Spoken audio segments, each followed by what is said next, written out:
দেখিলে কেমন হতো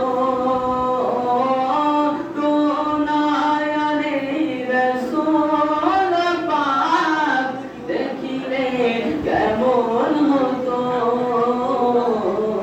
জন্ম আমার নবীর যুগে হলে কেমন হতো আল্লাহুম্মা সাল্লি আলা সাইয়্যিদিনা মাওলানা মুহাম্মদ ওয়া আলা আলি সাইয়্যিদিনা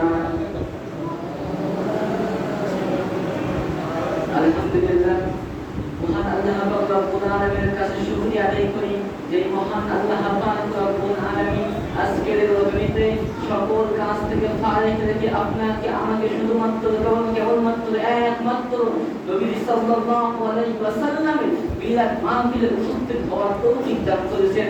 সেজন্য সবাই কেউ কি বন্ধ করবেন না, জবান বন্ধ করে রাখবেন না, মন করে জবান থেকে উচ্চ স্বরে শুকরিয়া আদায় করি বলে আলহামদুলিল্লাহ।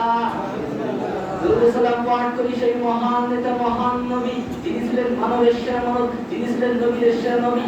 তিনি না সৃষ্ট হইলে এই আসমান জমিন পৃথিবী চন্দ্র নক্ষত্র সব কিছু সৃষ্ট হতো না। তিনি এসেছে তো আপনি আমি এই দুনিয়ায় এসেছি সেই নবীর প্রতি সবাই দরুদ মুস্তফা পাঠ করে সবাই বলি সাল্লাল্লাহু আলাইহি ওয়াসাল্লাম। আমি প্রথমে যে আয়াতে কারিমা তেলাওয়াত করেছি ওয়া আকিমুস সালাতা ওয়া আতুজ যাকাতা ওয়ারকাউ মা'আর রাকিঈন, এই আয়াতে কারিমার ভিতরে নামাজের কথা বলা হয়েছে। নামাজের গুরুত্ব অনেক বেশি। আপনি আমি প্রতিদিন 5 ওয়াক্ত নামাজ পড়ব। আল্লাহ রাসূল সাল্লাল্লাহু আলাইহি ওয়াসাল্লাম বলেছেন, এই আমার সাহাবীরা তোমরা যদি প্রতি এক তোমাদের মসজিদের পাশে দিয়ে একটা পুকুর থাকতো, ওই পুকুর থেকে যদি তোমরা দৈনিক 5 বার গোসল করতে তোমাদের গায়ে কি কোনো ময়লা থাকতো?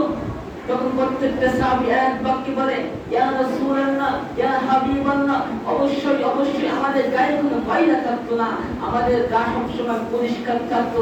আল্লাহ রাসূল সাল্লাল্লাহু আলাইহি ওয়াসাল্লাম বলে, ঠিক তেমন ভাবে তোমরা যদি প্রতিদিন 5 বার মসজিদে গিয়ে নামাজ আদায় করো, ওই 5 বার মসজিদে